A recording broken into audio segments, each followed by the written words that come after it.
The cabin in the woods, I didn't think much of it when I first arrived. Just a cabin in the woods. A quiet getaway from the noise of city life. A chance to clear my head and reconnect with nature. But that thought, that simple idea of retreating to somewhere remote, took on a different shape the longer I stayed. It was late when I arrived, the sun barely hanging onto the edge of the horizon as I pulled my car up the narrow dirt road. The GPS had guided me here, but I was starting to feel a bit unsure. There was no sign marking the cabin, just a rough driveway leading into the thick woods, and then the small structure hidden behind trees. It looked like a place that had been forgotten, as if time had stopped here long ago. I parked my car and stepped out.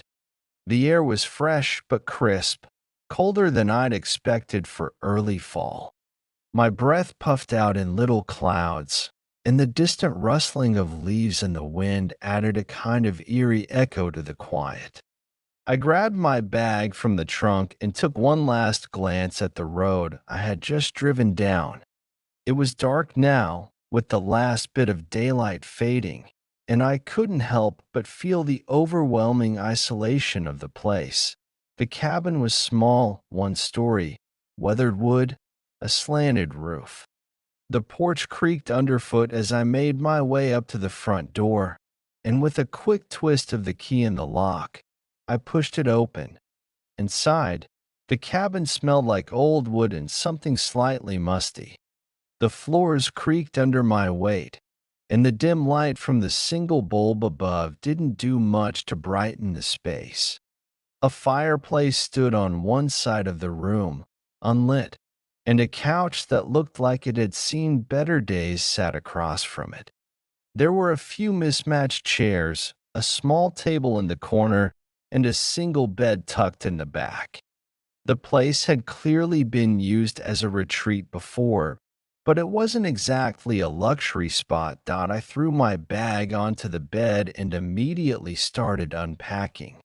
The chill of the night made it uncomfortable, so I decided to get the fire going before I did anything else. There was a small stack of drywood in the corner, and after a few attempts, I managed to get the fire started with the old matches and kindling. The flames flickered to life, casting a warm glow over the room, and for a moment, I let myself relax. The warmth spread through the cabin, making the place feel less abandoned, more cozy, like the small retreat I'd been hoping for. But as the fire crackled, I couldn't shake this odd feeling, a sensation I couldn't put my finger on. It was as if the cabin itself was watching me, waiting. I brushed it off. I wasn't going to let some weird feeling ruin my time here. I grabbed my phone, planning to check the time and maybe text someone, but I realized there was no signal. That wasn't a huge surprise. I'd known this place was off the grid when I booked it. Still, it felt like one more thing separating me from the world. I set the phone down and stretched out on the couch, staring into the fire. The crackling of the wood filled the silence, but then I thought I heard something else. A soft thud. I looked up, my body tensing. There was nothing. The house was silent again. The sound had come from outside, maybe just a branch falling or an animal wandering too close to the cabin. But the sudden shift in atmosphere had me on edge. I stood and walked over to the window, pulling the curtains back just a little. The woods were dark, the trees stretching up like black fingers reaching into the night sky. I scanned the area, but I didn't see anything unusual. No movement, no signs of life. Just the dense forest, the wind whispering through the trees. After a minute, I pulled the curtains shut again and returned to the fire, but that unease lingered, gnawing at the back of my mind. It felt wrong. I decided to ignore it. I had come out here to be alone, to think. So, I made myself a cup of tea, ate some dinner, and read a book for a while, trying to relax. The fire was burning low now, the room colder than before. I piled more wood onto it, watching the flames leap up once more. The night dragged on, and at some point, I decided to head to bed. I didn't want to, but the exhaustion from the drive and the day caught up with me. The bed was simple, just a mattress on a frame, but it was comfortable enough. I turned off the light and pulled the covers over. I'd planned this solo journey weeks in advance, just me, my backpack, and the promise of a quiet weekend in the mountains. The kind of trip that gave me the peace I needed, away from work, away from the noise of everyday life. The weather forecast had predicted clear skies, so I didn't bother packing extra rain gear. I was optimistic, ready for the solitude of nature. I arrived at the trailhead around mid-morning, the sun already climbing high, scattering light across the dense woods. The parking lot was mostly empty, only one other car, a dusty old SUV, was parked near the entrance. It seemed like the perfect time to start my hike. Quiet, untouched. I slung my pack over my shoulder, double-checked my water, and made sure I had everything I needed: snacks, a first aid kit, a flashlight, and my phone, although I wasn't expecting to need it. The trail ahead of me was wide and welcoming, flanked by tall pines on either side, their branches heavy with needles.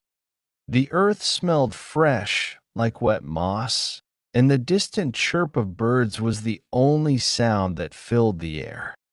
I loved it. As I walked, I focused on the rhythm of my boots crunching over the dirt path, the light breeze on my skin, the sense of being far removed from the world.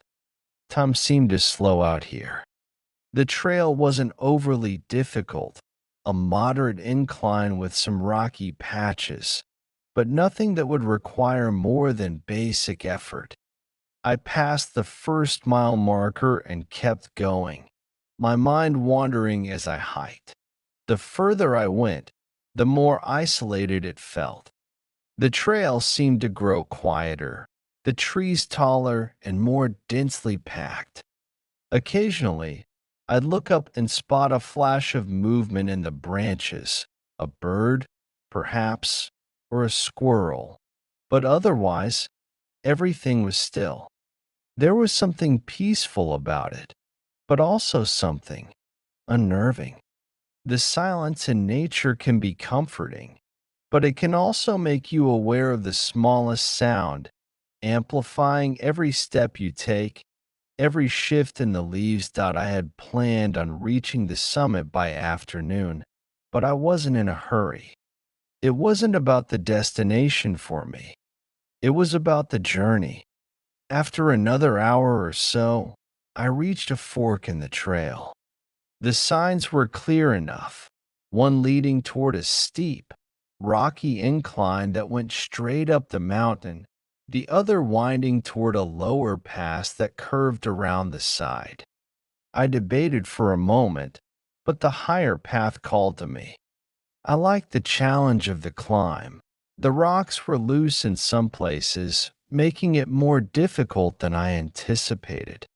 I took my time, using my hands to steady myself against the uneven surface. The higher I climbed, the more the forest began to thin out, and the view grew broader.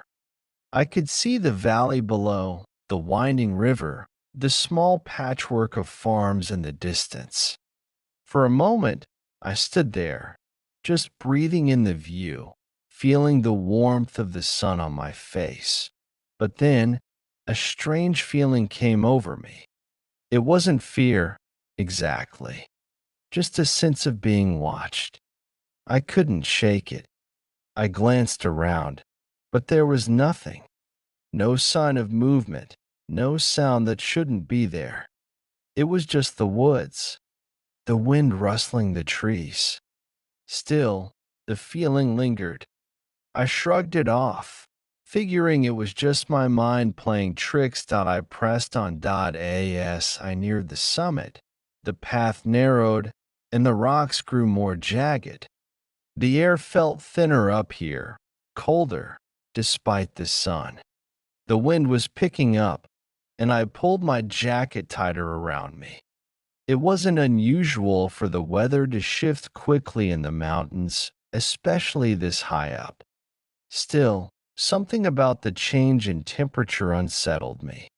It felt wrong. I reached the top shortly after, wind whipped and out of breath.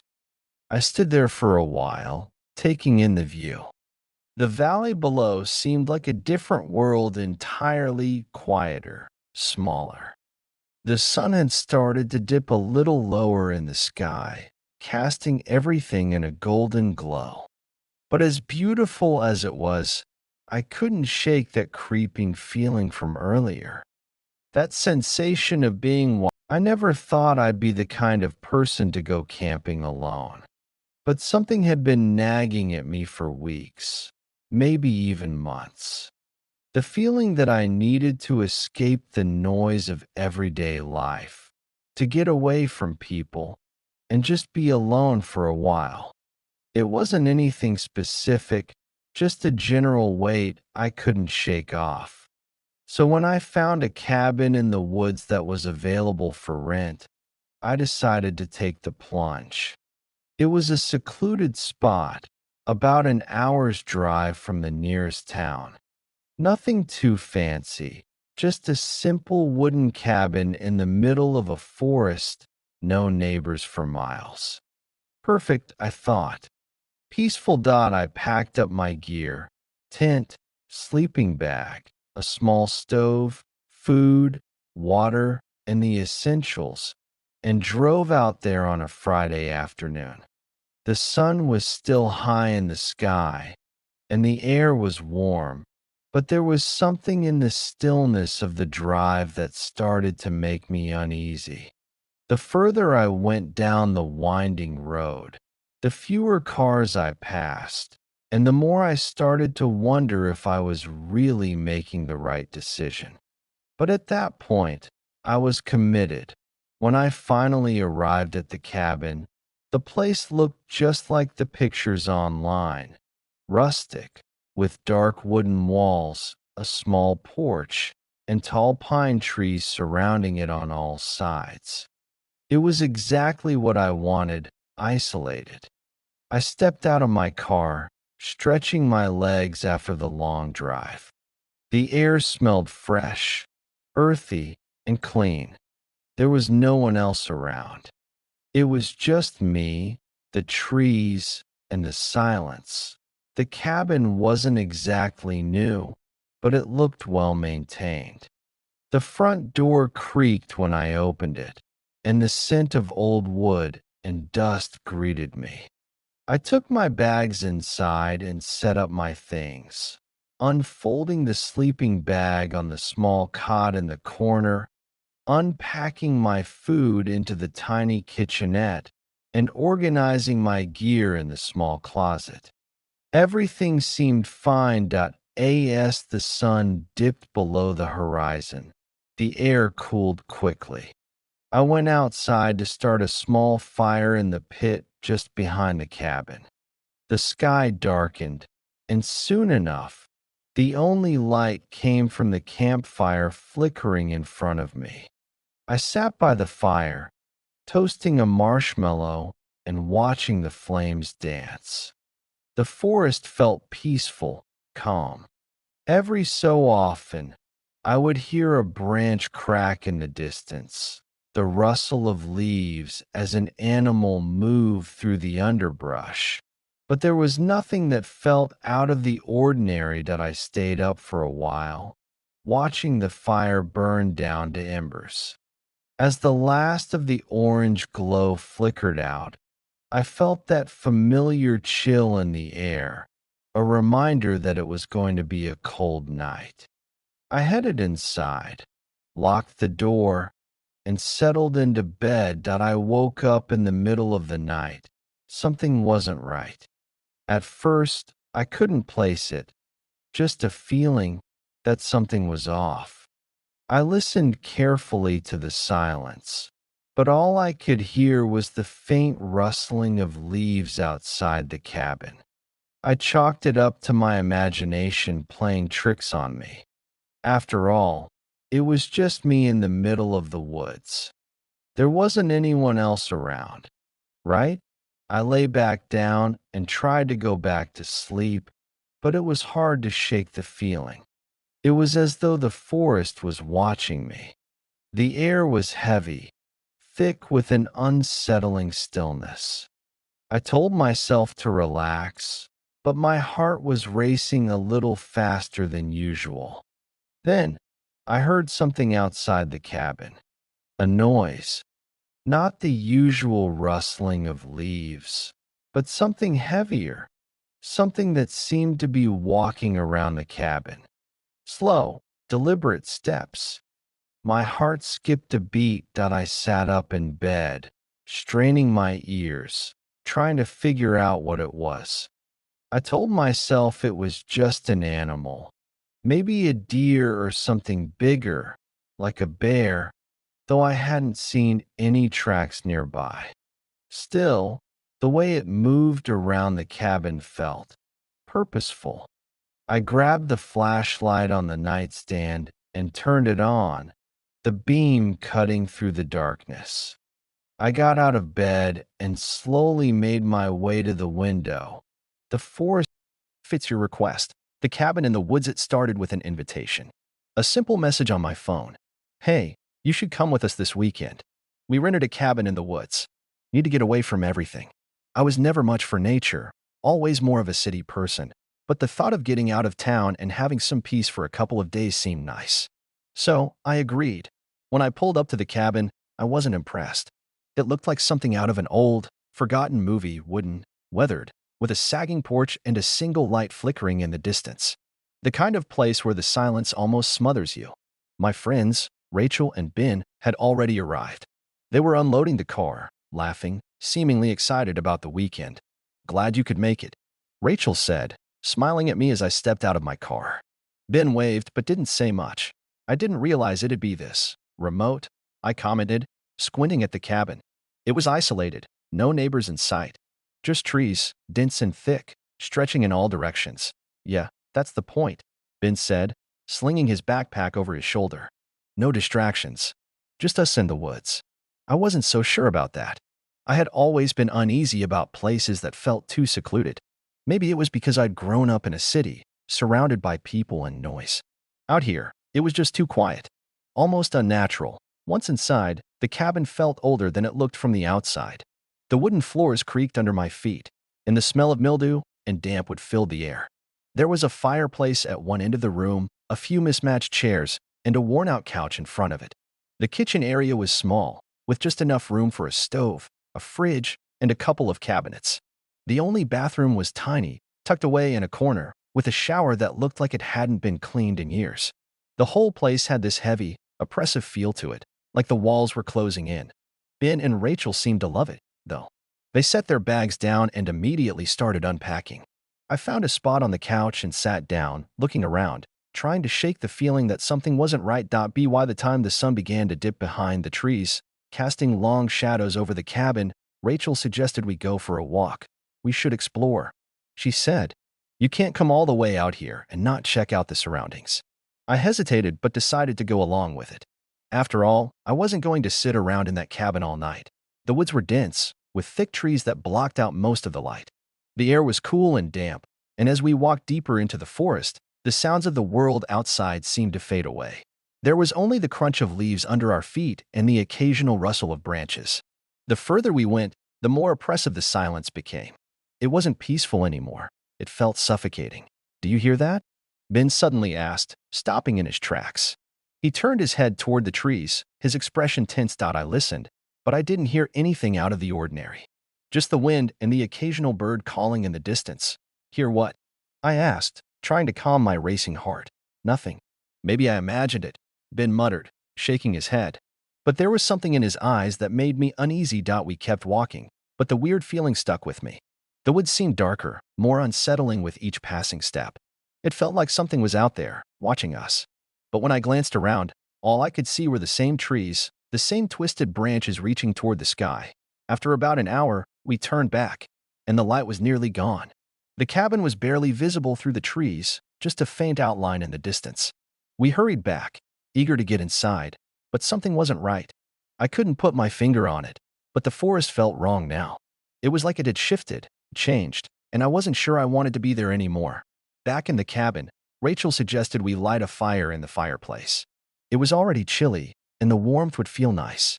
Ben and I helped gather some firewood, and soon the flames crackled, casting dancing shadows on the walls. The three of us settled into the living room, but there was this uneasy tension in the air, like we were all waiting for something. That night, after we went to bed, I couldn't sleep.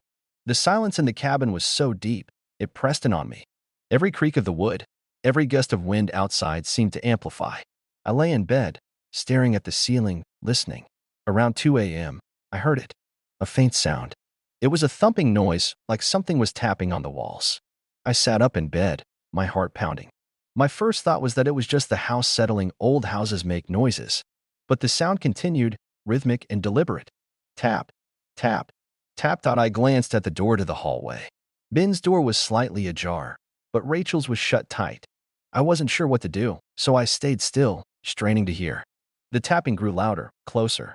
I could almost feel it moving along the wall toward my room. I got out of bed, my legs shaky, and crept toward the door. I opened it just enough to peek into the hallway. The dim light from the living room cast long shadows across the floor. But there was nothing. No sign of movement. I thought about waking Ben, but something in my gut told me that wasn't a good idea. I wasn't sure why, but I had a feeling we were being watched. I closed my door slowly and locked it, then climbed back into bed, trying to ignore the growing feeling of dread. I didn't sleep that night. The next morning, I found Ben and Rachel in the kitchen, acting normal. Ben was making coffee. Rachel was looking through the cupboards for something to eat. But I couldn't shake the feeling that something had happened in the night. Something I couldn't explain. Did you guys hear anything last night? I asked.